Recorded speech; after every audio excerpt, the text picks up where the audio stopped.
Herkese salam əziz xanımlar.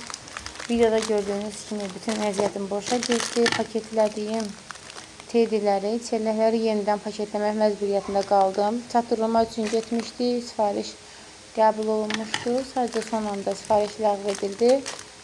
Və isteyə görə də bax bu tedilər bu vəziyyətə düşdü. Təzədən onları paketləmək məcburiyyətində qaldım. Bəli, işimizin gözəl tərəfi də var, mənfi tərəfi də var.